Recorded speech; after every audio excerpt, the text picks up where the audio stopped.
Bienvenidos un domingo más a El Lugar Correcto. Espero que estén muy bien ahí en casita y me disculpo porque he estado un poco ausente, pero prometo ya regresar de lleno. Mi nombre es Cintia Luna, para los que no me conocen aún. Soy neuropsicóloga y soy la host de este espacio. Aquí tú vas a encontrar neurociencia y psicología que se basan en la premisa de que no importa en dónde estés mentalmente, físicamente o emocionalmente, el lugar correcto siempre ha estado y siempre va a estar dentro de ti. En el episodio de hoy vamos a hablar de un tema que realmente me fue muy apasionante investigar, ya que en el momento en el que lo estaba investigando tocaba fibras muy sensibles y genuinamente quería entender de raíz este tema. Vamos a hablar sobre la neurociencia del enojo, cómo se convierte en agresión y qué hacer con el enojo. Siento que venimos de una sociedad en la que el enojo es muy mal visto y que muchas veces estas emociones negativas como la ira, la envidia, el enojo, los celos, la tristeza, el desprecio, muchísimas de estas cosas son vistas como emociones negativas, emociones que realmente tenemos que negarnos a ver, reprimir, guárdalas, no las digas, succiónalas, no sé qué les hagas, pero no las saques y no las expreses y mucho menos digas que te sientes así. ¿Por qué? Porque te van a ver como si fueras un loco, como una loca que no sabe manejar sus emociones y que no está bien que estés enojado. En el episodio de hoy vamos a hablar exactamente qué es el enojo y cómo se utiliza y realmente qué es lo que lleva a que se convierta en agresión. Pero antes de empezar con el episodio, si consideras que esta información es de valor y ya nos vienes viendo y consideras que realmente deberíamos de seguir haciendo esto, te pido, por favor, que nos des like, te suscribas y que si tú consideras que alguien más se puede beneficiar de esta información, que compartas los episodios. Yo hago esto de todo corazón, pero obviamente tengo un entendimiento de que es importante para que nosotros también podamos seguir haciendo esto. Entonces, cualquier ayuda y ayuda mucho. Pero sin más que decir, vamos a empezar con el episodio de hoy. El enojo es una función adaptativa dentro de nuestro cerebro, que está diseñada para negociar un mejor trato en el entorno. Es decir, algo llega y me pasa y mi sistema lo primero que hace es algo me hicieron, algo me está pasando, yo estaba en paz y tengo que negociar el que me traten mejor para que no me vuelva a pasar. Esto normalmente se activa cuando una persona se siente infravalorada. Esto es súper importante. O cuando los resultados de una situación o de una meta que tú tenías no se dieron por factores externos, o sea que tú no pudiste controlar. Entonces realmente le atribuyes eso a lo mejor a otras personas. Pero vamos a ir poco a poquito a ver esas teorías de cómo surge el enojo. Una vez que este enojo se activa, ¿qué es lo que pasa? Se desencadenan reacciones. Tu cuerpecito muchas veces puede que empieces a temblar, que te suba la temperatura, el ritmo cardíaco te empieza a subir y realmente ahí es en donde empezamos a ver este cortisol que empieza a subir dentro de nuestro cuerpo y normalmente nos nubla un poquito la vista. ¿Qué pasa después de que pasa esta reacción, este gatillo, como me gusta llamarle, de enojo, esta activación de enojo? Pues que se empiezan a desencadenar muchísimos pensamientos dentro de nuestra cabecita. Y ahora la persona no solo vino y me pegó un ejemplo, sino que también es un bueno para nada, es un gordo, es un tonto, y se empiezan a desencadenar mucho. Y esta vez el año pasado me hizo esto y me hizo esto y me hizo esto, y se empiezan a desencadenar como toda esta memoria emocional, o a lo mejor y no es memoria emocional, pero a lo mejor todas estas atribuciones que está haciendo el cerebro ante la persona. Y un pensamiento lleva al otro y el otro lleva a otro hasta que el cuerpo ya está sobresaturado nublado de la vista totalmente y sobresaturado con este cortisol. Y lo que pasa es que desencadenamos que expresamos el enojo ya con actos físicos. Entonces primero es a lo mejor una reacción fisiológica, después es una reacción en pensamientos y después se expresa en conductas. Estas conductas, estos pensamientos y estos cambios fisiológicos nos están preparando al cuerpo. ¿Pero para qué nos están preparando? Para abogar por el bien de la persona que está experimentando el enojo, por la persona que experimenta el enojo. Un estudio publicado en el Diario de la Evolución y Comportamiento Humano concretó que la intensidad del enojo es proporcional a el menosprecio que experimenta una persona. Y que una vez que esta persona se siente menospreciada, no se siente escuchada, se siente como si la pisaron, ahí es cuando se activa el enojo. Pero ¿qué nos dicen las teorías psicológicas sobre cómo se activa y cómo surge el enojo? Una de las primeras teorías que puede encontrar es la teoría del juego. En las matemáticas se estudia las decisiones y estrategias que los individuos jugando toman y que cambian el resultado total del juego o un resultado de una meta. Y esta teoría reconoce al enojo como un dispositivo. Imagínense que es una herramienta que nos va a ayudar a alcanzar nuestra meta. Que una persona entra a un juego a negociar y tiene como meta procurar su bienestar. Tiene como meta el cuidarse a sí mismo y tiene como meta realmente conseguir lo que él o ella quiere.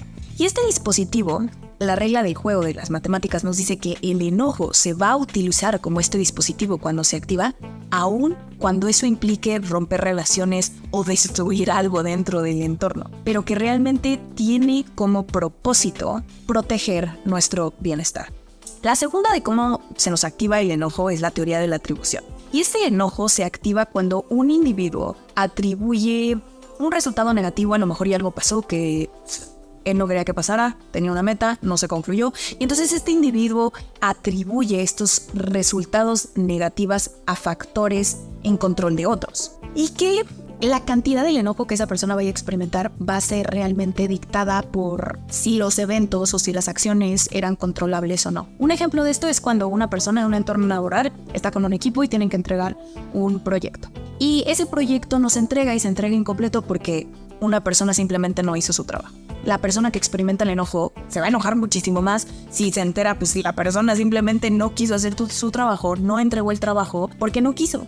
Que si la persona sabe que la otra persona, no sé, un familiar se le murió o se enfermó, entonces el enojo se va reduciendo poco a poco. ¿Por qué? Porque atribuyes el enojo a cosas que son controlables o que eran incontrolables. Y si eran controlables, lo más probable es que tu enojo sea muchísimo mayor a que si eran incontrolables. La tercera teoría es la teoría de la evaluación.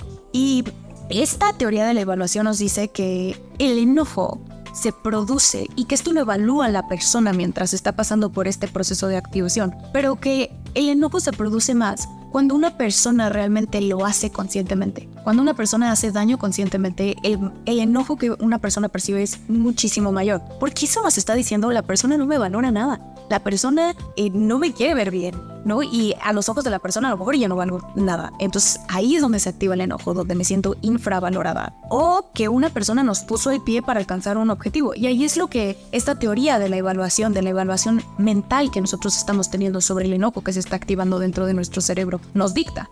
Nos dicta que nosotros hacemos esa evaluación en estos pensamientos, en estos milisegundos, que todos estos cambios fisiológicos que están pasando y el enojo se activa. Bueno, pues hacemos una evaluación de si fue a propósito o no. Y que si fue a propósito, el enojo va a ser muchísimo mayor.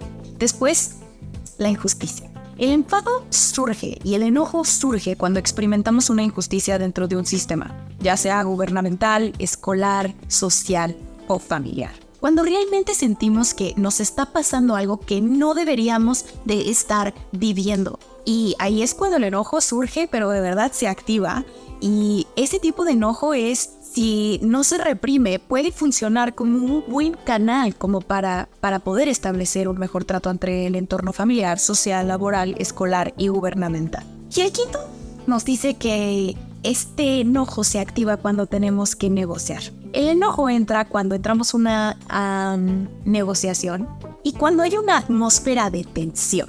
¿Por qué? Ya porque la persona que está enojada puede llegar a dominar un entorno. No sé si algún día se han enfrentado con una persona que está enojada. Y sobre todo una persona que está enojada y se sabe comunicar claramente. Puede que no te esté pegando, no te esté insultando, pero está muy enojada y viene a negociar un mejor trato. Viene a negociar no me hagas esto, no te voy a tolerar esto, ¿no? Entonces vemos estas personas cómo entran dominantes en una conversación y llegan no a atacar, sino a negociar en el que me respetas y no te tolero esto. Y muchas veces este tipo de personas pueden llegar a dominar la conversación y la negociación se puede ir a su favor. Entonces aquí realmente el enojo surge de diferentes maneras y dentro de cuando se activa este enojo, surge todo esto, la atribución, esta herramienta que queremos ganar, ¿no? Queremos negociar también, ¿no? Queremos negociar un mejor trato y a lo mejor y sí escuchar la otra parte. O simplemente se siente que es una injusticia que no debemos de vivir otra vez, ¿no? Y poco a poco todo este tipo de procesos mentales están pasando dentro de nuestra cabeza cuando el enojo se activa. Lamentablemente, les voy a dejar los estudios que pude encontrar de lo que la ciencia nos dice sobre el por qué tiene que expresarse el enojo muchas veces así porque se activa el enojo. Pero la ciencia nos dice que las personas prestan atención y ayudan a otros si consideran que ellos son valiosos o les tienen miedo. Si los otros te valoran en un sistema familiar, en un sistema laboral, ya sabes si eres de valor para una compañía o si eres de valor dentro de un sistema familiar o de un sistema gubernamental, te van a escuchar, te van a valorar, te van a apoyar, te van a respetar y no van a aprovechar las posibilidades ni las oportunidades para perjudicar. Ser valorados es una de las necesidades realmente más naturales que tiene un ser humano y es lo más importante. Una de las cosas más importantes para el ser humano, después del agua, del oxígeno, etcétera, etcétera, etcétera, es una de las cosas más importantes para el ser humano para que se sienta bien, para estar en plenitud, el que lo acepten, el que lo valoren, el que lo respeten y el que lo traten como quiere ser tratado. Por lo que si no eres valorado socialmente, se requiere de este proceso adaptativo del que venimos hablando, que es el enojo, para que te valoren. Entonces, este proceso adaptativo en este episodio se conoce como el enojo. ¿Pero para qué sirve el enojo? La teoría recalibracional del enfado, que es una teoría psicológica, nos dice que el enojo sirve para aumentar tu bienestar a través de calibrar cómo te tratan los demás. Por una parte, vas a calibrar cómo te tratan los demás al comunicarles a través del enojo, porque el enojo se activa porque algo te hacen y algo pasa dentro del entorno que no está bien contigo, qué valoras y qué no valoras. Y que ciertas cosas te gustan y que ciertas cosas no te gustan. Ese suéter que metiste en la lavadora y arruinaste era un regalo muy especial para mí. Es un ejemplo de lo que uno tiene que comunicar. En otras palabras, lo que quiero decir es que el enojo sirve para que los otros entiendan lo que te gusta y lo que no te gusta. Y más allá de eso, el enojo tiene como función también principal el que los demás te valoren más, el que los demás te vean con más valor y que digan, ay, no lo puedo pisar, no lo puedo atropellar, no puedo tomar ventaja de esta persona porque se defiende y porque se defiende duro. Entonces, muchas veces, realmente lamentablemente, sí sube el valor con el que los demás te perciben cuando pones límites. Es por eso que los límites funcionan muy bien. Es o te comportas así o me retiro. Porque recuerdo, otra vez vuelvo a recalcar que los límites se le ponen a nuestro comportamiento, ¿no? Y que si una persona no te está tratando como quieres ser tratada, ya se lo dijiste una vez, ya se lo dijiste 2 veces. El límite se pone en nosotros, en no acercarnos más a donde no nos valoran, a donde realmente nos humillan, nos maltratan, donde no nos cuidan, donde no nos procuran. Ahí es en donde se pone el límite, ¿no? Y el enojo sirve mucho para eso. No te vas a dejar de enojar, pero el enojo se puede canalizar para que tú digas, no, entonces me retiro. El enojo busca entender una situación. Es realmente lo que está buscando el enojo. Yo quiero entender por qué está pasando lo que está pasando. Entonces, normalmente el enojo se expresa verbalmente, pero cuando las palabras, como ya lo dije, no funcionan, el enojo puede hacerse más grande, produciendo escenarios realmente violentos. El primero es preparar el cuerpo a la acción. Y el segundo puede llegar a ser retirarse de la situación, como ya lo dije. A lo mejor y no te quieres retirar y te hierve el cortisol en la sangre y estás tan enojado que, órale, pum, golpeas a una persona, ¿no? Entonces te puede preparar para la acción o puede hacer que te retires. Y creo que tiene mucho que ver con esta parte del sistema nervioso de fight or flight, de pelea o de que te quedes quieto y te retires. Y tiene mucho que ver con eso. Entonces depende de la persona y depende del temperamento de la persona y de la personalidad de la persona y también de qué tan trabajado esté la persona internamente, cuál va a ser la reacción que va a tomar de estas dos. Una vez que el enfado se enciende o se activa, se puede apagar de 2 maneras únicamente. Uno es, sí, hay un cierto proceso de activación en el que a lo mejor se activó y todo este tipo de neurotransmisores están pasando por tu cabecita y a lo mejor el que te desintoxiques de estos neurotransmisores y sientas el enojo tarda unas 72 horas. Pero más allá de eso, creo que realmente desaparece cuando una persona muestra lo que le pasó y lo que está sintiendo y la otra persona lo entiende. O la otra situación como que lo entiende. A lo mejor y si es una situación que no se puede cambiar, si no estamos lidiando con personas, a lo mejor y la persona, el enojo desaparece a través del tiempo y con el tiempo y simplemente aceptando la situación y actuando de mejor manera, moviéndonos adelante.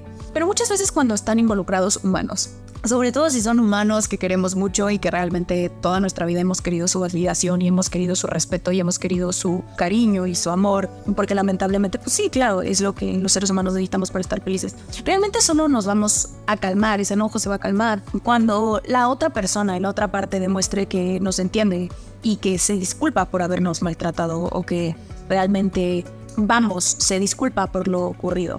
y realmente muestra genuino desconfort y genuina tristeza y genuina reciprocidad ante las emociones que siente la otra persona.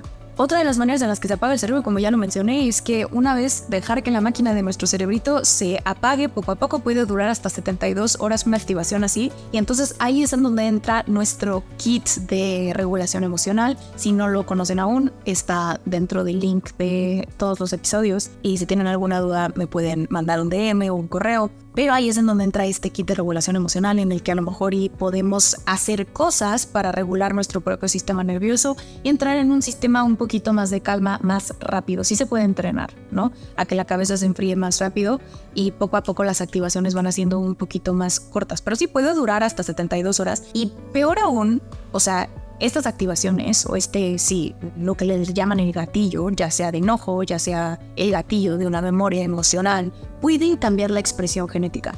Es decir, que si te quedas con ese enojo y te lo guardas y todo el tiempo te lo guardas, te lo reprimes, pues ya va a ser algo de tu carácter, ¿no? Ya va a ser algo que se solidificó dentro de ti y a lo mejor termina siendo algo que modifica la manera de cómo piensas y cómo vives de por vida y se vuelve ya después un trauma o, como lo dije, parte de tu personalidad. Pero vamos a ver cómo se expresa el enojo. Aquí pueden encontrar 3 maneras en las cómo se expresa el enojo y una de ellas es la movilización insuficiente. Esta se puede dar cuando una persona hace cuenta que no se enoja lo suficiente o sí se enoja, pero parte de eso como que no quiere ver y no quiere sentir el dolor o el desconfort de la situación. Entonces a lo mejor no conoce algo diferente o es una persona que a lo mejor la están maltratando pero no quiere aceptar que la están maltratando o no quiere aceptar que la están violentando.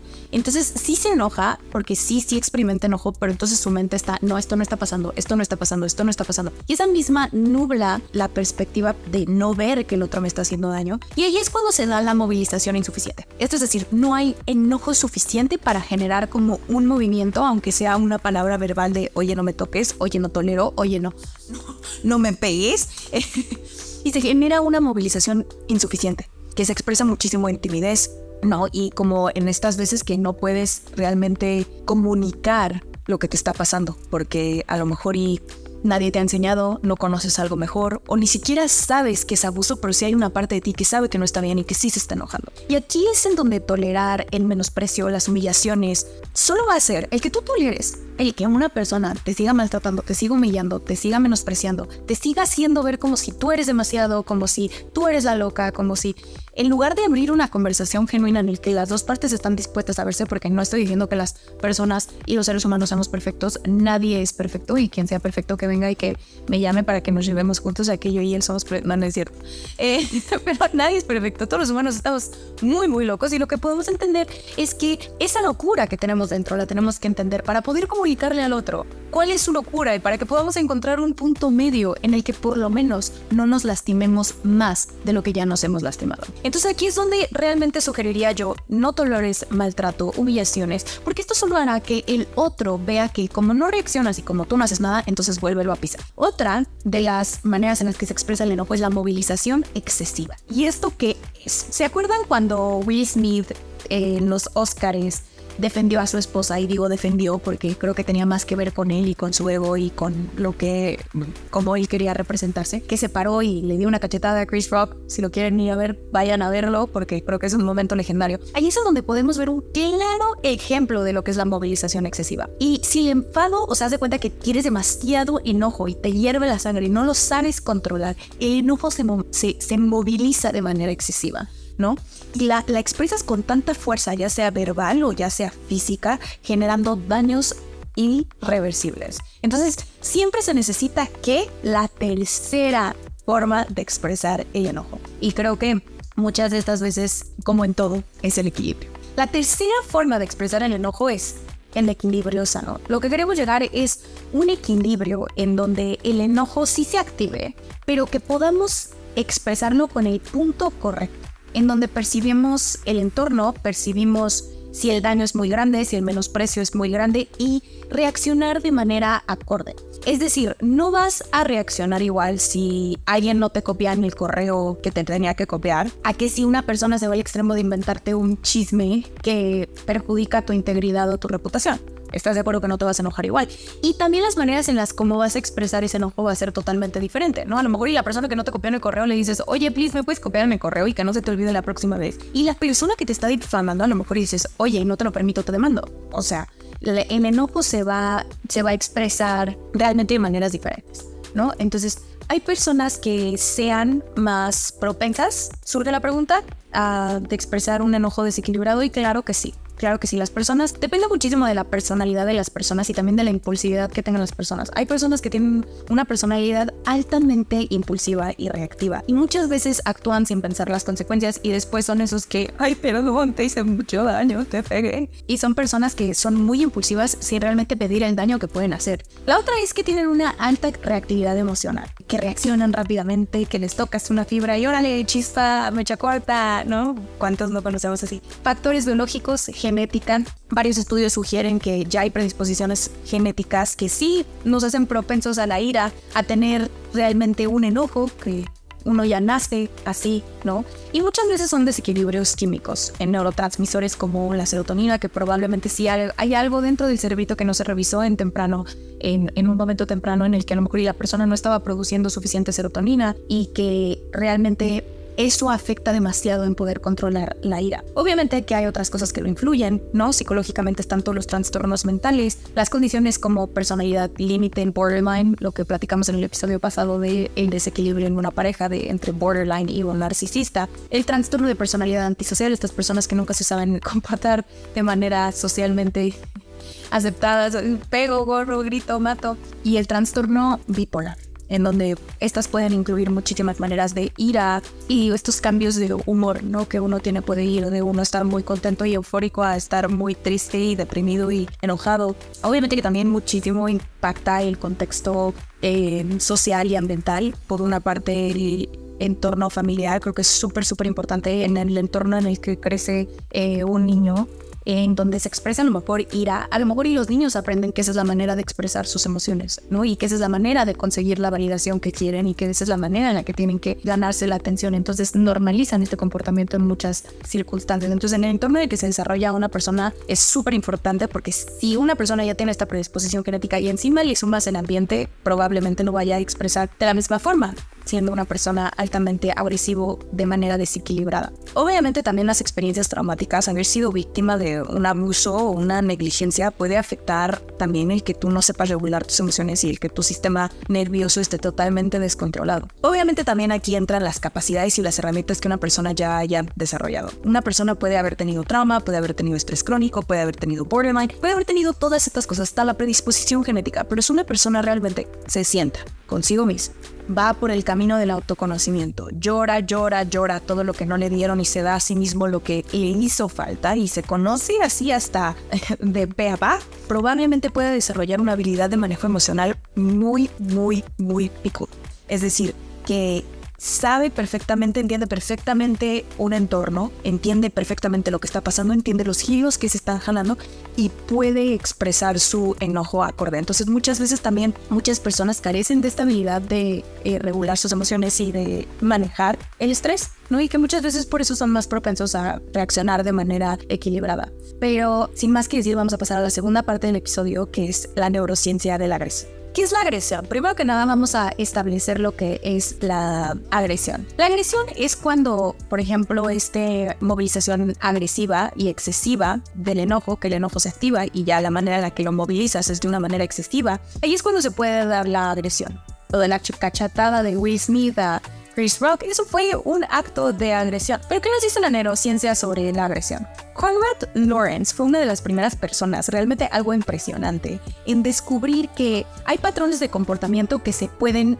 provocar con un solo estímulo. Un ejemplo de esto es, ya se los dije antes de empezar el episodio, que cuando piensas mal de una persona, a lo mejor piensas mal de una persona, pero no se queda ahí, el enojo está activado y esta agresión está enojada, pero ahora vas a hablar mal de ella. Y no solo vas a hablar mal de ella, sino que cuando te enojas demasiado, le vas a querer escupir, ¿no? Entonces, en la activación se pasa un pensamiento, del pensamiento se pasa un comportamiento. Y que sí se pueden activar con un solo estímulo, es decir, con algo que pase. Esto quiere decir que tenemos circuitos dentro de nuestro cerebro que se van a activar y desactivar cuando hay algo que nos provoca enojo. Lawrence veía la agresión como un proceso. Haz de cuenta que es un cuento que tenía inicio, clímax y final, ¿no? Principio, intermedio y final. Lo que inicia este proceso es una presión, que él llamó como presión hidráulica. Realmente, con toda la pena del mundo, aquí yo no voy a hacer como si yo sé demasiado.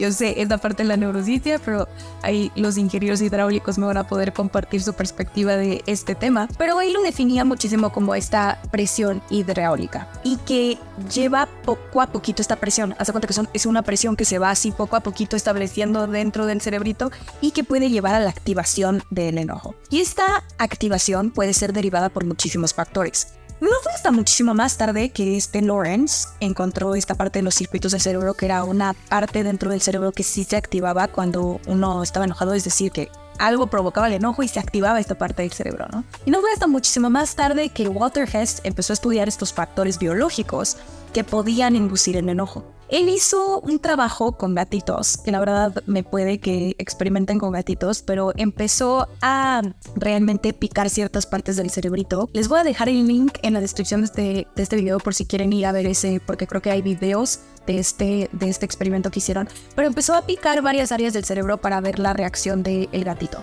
Walter utilizó estos descubrimientos que había hecho Conrad para intentar picar una región que generara una rabia. Haz de cuenta, su objetivo era picar y picar y picar y picar y picar el cerebro hasta que él encontrara una área en el que el gatito reaccionara súper agresivo. Entonces, ¿qué hizo Walter Hess? Que picó una región y el gatito empezó a sacar sus uñas, se jorobó y empezó así a maullar de manera súper agresiva. Esto realmente uno podría decir, a lo mejor y el gatito tenía trauma porque lo sacaron a la calle y lo golpearon mucho, pero no.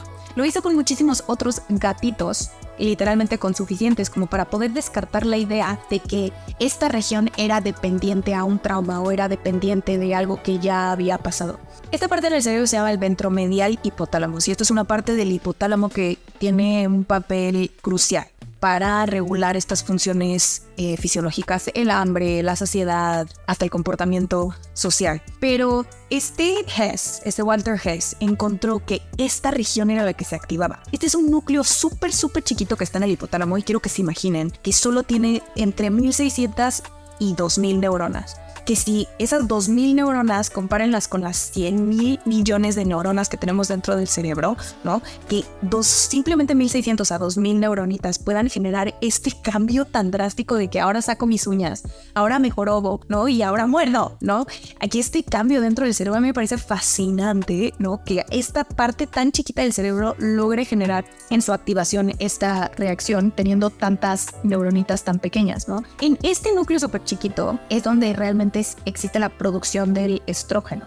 Esta región en el cerebro que se activa junto con la ventromedial hipotálamos es el gris no quiero decirlo mal, pero es el gris periacueductal.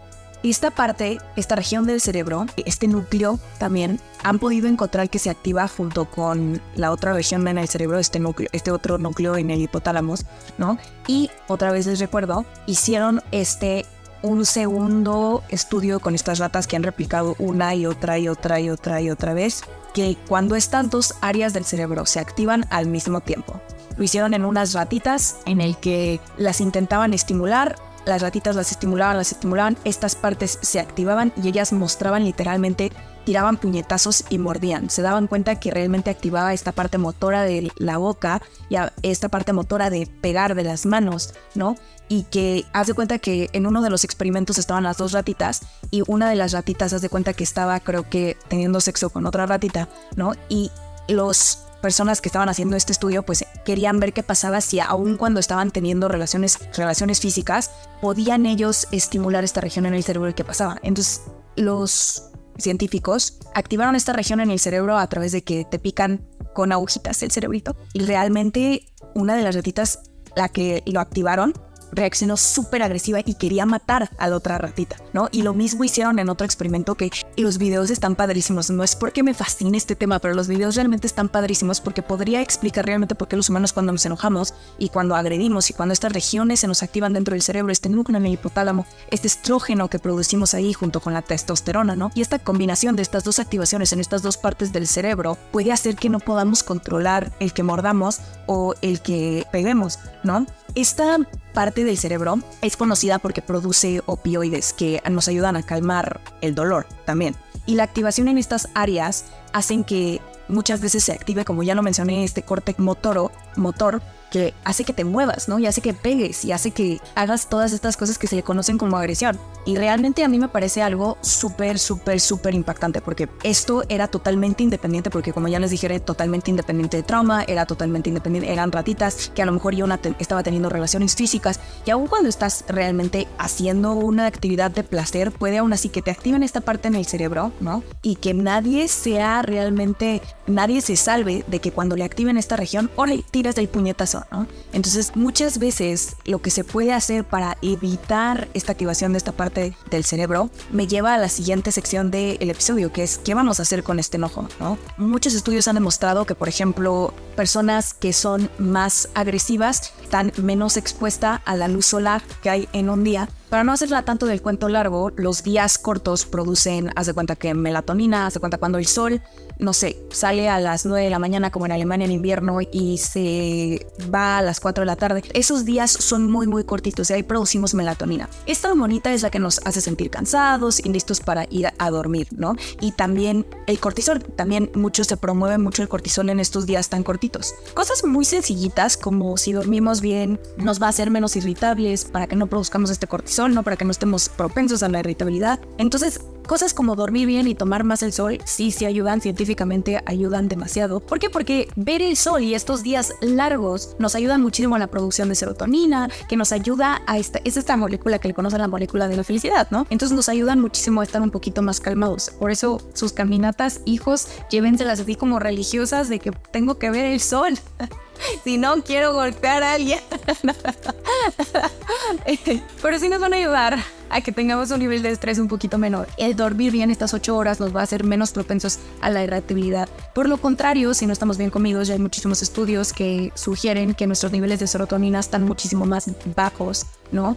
Y que eso puede hacer que esta sensación de calma y felicidad no esté dentro de nosotros. Entonces que si tenemos hambre podamos reaccionar con muchísima más agresión y sí, violentamente. Entonces a mí me parece súper chistoso porque yo soy una persona que si no como, la verdad, sí soy no violenta, pero no me hables, no me cuentes un chiste, o sea, simplemente como que no hago caras y no duermo bien, no como bien, como que me cuesta mucho trabajo ser igual de amena que como estamos tú y yo. Pero sí, ya se ha demostrado que muchísimas comidas que tienen triptofán, por favor, necesito que los nutriólogos me apoyen dentro de los comentarios para que ustedes corroboren esta información, porque si no yo soy la más contenta de cambiar todo y realmente modificar todo para que todo esté bien, porque lo más importante es producir información de alta calidad y correcta también. No, pero han encontrado que muchas comidas que tienen triptofán ha sido encontrado en tener estimulantes de serotonina y por eso muchísimos nutriólogos ponen muchas de sus dietas altas en triptofán. Y está demostrado muchísimo en reducir la agresión en los niños en una edad temprana. Comidas con triptofán podía ser el pollo, el pavo, el pescado, las legumbres, los lácteos, los frutos secos, las semillas, el chocolate oscuro, las algas, la avena. Todo este tipo de nutrición nos va a realmente ayudar y ha demostrado muchísimas veces. Les voy a dejar todos los estudios aquí en la cajita para que se vayan a echar un clavado a verlos, pero que realmente establecieron que podían estimular muchísimo la serotonina dentro de nuestro cerebrito y que con eso podemos realmente, la serotonina equivale a molécula de felicidad. Dormiste bien, comiste bien, viste el sol, probablemente no vayas a reaccionar de una manera agresiva. Otros suplementos alimenticios que realmente nos pueden ayudar muchísimo a reducir esta impulsividad, sobre todo con personas que tienen déficit de atención. Por ejemplo, ese fue el estudio que encontré acá abajo, que era en niños que tenían déficit de atención, y una herramienta en la que se ha utilizado para mejorar el humor. Sugieren que 1 de 3 gramos de omega 3 puede generar estos resultados, ¿no? Para ayudarnos a reducir un poquito esta impulsividad Otro de estos suplementos es el ashwagandha. Este no se recomienda utilizar más de 2 semanas seguidos. Este ayuda muchísimo para cuando estás teniendo ansiedad y yo en lo personal lo utilizo cuando simplemente vienen muchas cosas de muchos lados y como que sé que van a ser un momento difícil en el que no voy a dormir muy bien, a lo mejor y no voy a comer muy bien a mis horas, y entonces es importante que yo respalde también para no ir golpeando a la gente, ¿verdad? Pero uno de ellos es el ashwagandha y yo en lo personal no recomiendo que se tome más de 2 semanas seguidas. Sugiero que se haga una pausa. Sin embargo, sí ha sido encontrado ser un suplemento que funciona muy bien para modular la agresión. Otra vez que te quiero recordar antes de realmente sugerir un tratamiento es que el tratamiento que se presenta en el lugar correcto es meramente teórico. Es meramente de los libros que he leído y es meramente del DSM-5 y de lo que he aprendido dentro de la universidad. Para tratar a cada ser humano se requiere de muchísima paciencia y de sentarse con una persona para conocer su historia y para conocer realmente su proceso de manera única, porque todos los seres humanos somos únicos y lo que me afecta a mí no le afecta a la otra persona. Entonces es muy importante recordarles que el lugar correcto siempre recomienda acudir a un profesional de la salud mental, que esto no es reemplazo de ningún tratamiento. Si tú sospechas que tienes un problema, por favor busca ayuda. Me puedes mandar mensaje, email, vete a nuestro Instagram corriendo porque tenemos ahí ya un canal establecido en el que nos puedes hacer preguntas en @el.lugarcorrecto y ahí a lo mejor yo puedo recomendarte a alguien, depende de lo que problema que tengas. Pero uno de los tratamientos que yo haría es realmente hacer el cuestionario de test de Novaco, que es el test de la ira, para ver más o menos qué tan propenso eres a reaccionar con ira y qué tan propenso es una persona también a ser impulsiva. El cuestionario lo vas a encontrar como siempre en una de nuestras herramientas gratuitas en la descripción de este episodio y ahí vamos a poder más o menos checar el puntaje, ¿no? Para ver qué tan propensos a la ira y al enojo y a la agresión somos, ¿no? Y a lo mejor y desde ahí podemos identificar aguas. No te estoy diciendo, ay, eres muy propenso a la ira porque saliste muy bajo. No pasa absolutamente nada. Aquí todo se abraza y para poder cambiar las cosas tenemos que ver la realidad. Entonces, si sales muy alto en la ira, no pasa nada. Aquí en el lugar correcto no te dejamos de amar más o menos por ser un humano. Eres un humano y se entiende, como todos nosotros. Puede haber muchas personas que estén con su ira y que no hayan hecho nada al respecto, pero aquí en el lugar correcto todos somos bienvenidos, todas las partes humanas, las luces, las sombras son bienvenidos y no es más para que tú simplemente te des una idea de dónde empezar y cómo irlas reduciendo. Lo que me lleva a mi siguiente paso. Hay muchísimas técnicas de relajación que nos van a ayudar a identificar señales de enojo. Es más, yo cuando me estoy empezando a enojar siento como que la mano me tiembla un poquito, como que me siento nerviosa y empiezo a sentir así como que mi corazoncito empieza a latir un poquito más fuerte. Entonces son estas señales que yo empiezo a escuchar. Muchas veces cuando mi cuerpo se empieza a enojar, yo me retiro. No voy a decir nada porque estoy enojada. No siempre lo puedo hacer porque no soy perfecta, se los juro que no soy perfecta, pero muchas veces sí digo, voy a romper. Y entonces me tengo que retirar. Y cuando empiezo a ver estas señales de que me empieza a hacer, es como me tengo que alejar. Entonces no me hables. No quiero tener una conversación enojada porque te voy a decir hasta lo que ni eres. Entonces mejor agárrame en unas 72 horas cuando no esté enojada y ahí sí podemos hablar. Si se van a nuestro Instagram van a poder encontrar muchísimos ejemplos de cómo ir cambiando un poco a poquito, obviamente con la terapia conductivo-conductual y ver estas ideas porque también se cambian, ¿no? Y siempre me tratan mal, nunca obtengo lo que merezco, deberían de hacer las cosas como yo quiero que se hagan. Si tenemos todo este tipo de creencias, ¿no? El mundo siempre me abandona, el mundo es un lugar hostil, simplemente las vamos a rectificar a través de nuestra experiencia, porque tú ya entras a una situación y una experiencia como si ya te fuera a salir mal, ¿no? Entonces tu enojo te hace más propenso al enojo porque también tienes un set de creencias que a lo mejor y también lo propagan y lo estimulan, ¿no? Entonces es a lo mejor y siempre me tratas mal y siempre me menospreciaste y siempre nunca es justo, nunca obtengo lo que... Tenemos que analizar esas creencias. Muchas veces son creencias súper inconscientes. Entonces les recuerdo que muchas veces son cosas que no nos damos cuenta que tenemos dentro, pero que sí es súper importante ir diagnosticando y ir viendo nosotros estas creencias que tenemos dentro de nosotros para ir modificándolas, porque todos merecemos vivir en un mundo en el que podamos elegir, en el que podamos reír, podamos ser humanos, podamos compartirnos con el otro, dejarnos ver en nuestra fracturada vulnerabilidad y podamos sentirnos vistos, entendidos y escuchados en nuestra totalidad. Y que el que nos quiera así, qué bien. Y el que no, ahí está la puerta. O yo me retiro, ¿no? Pero muchas veces tenemos que empezar a analizar todas estas creencias que se hacen muchísimo a través de la terapia conductivo-conductual. Si te van a nuestro Instagram, tenemos un carrusel específico sobre los pensamientos irracionales y cómo convertirlos en racionales. Un ejemplo de eso es rápido, tenemos más en el Instagram. El pensamiento irracional sería: siempre me critican sin razón, nunca podré hacer nada bien. El pensamiento racional después de la terapia conductivo-conductual realmente dictaría así: esta crítica me molesta porque la siento injusta. Pero no todas las críticas son así. Puedo aprender de las críticas constructivas y defenderme de manera adecuada cuando sea necesario. Y poco a poco ahí van a encontrar más ejemplos dentro de nuestro Instagram, @el.uruguaycorrecto, por si quieren ir. Otras de las cosas que ayudan muchísimo son técnicas de relajación, yoga nidra, las tenemos en el canal, igual les voy a dejar acá abajo. El empezar a localizar las partes de tu cuerpo en donde tú estás sintiendo el enojo y ir relajando esta parte de relajación muscular progresiva en el que poco a poco vas relajando cada parte del cuerpo, un difusor, pero realmente lo que ayuda muchísimo es tomar distancia, tomar tiempo. De decir, realmente tener esta disciplina y empezar a escuchar estas señales del cuerpo en el que voy a sentarme con mi enojo, voy a ver de dónde viene y voy a intentar reaccionar de manera equilibrada, en el que sí voy a negociar un mejor valor, que las personas me perciban con un mejor valor, pero que tampoco voy a destruir si no es necesario. Tenemos que realmente medir la fuerza con la que nos defendemos y realmente medir el enojo para que sea equilibrado y reaccionar de manera proporcional al daño que se ha hecho. Entonces, poco a poco poder ser humanos más equilibrados sin dejar que nos lastimen, sin dejar que nos humillen. No nos vamos a poner en esas situaciones, pero tampoco le tenemos que permitir a una persona que nos maltrate. ¿Están ustedes de acuerdo?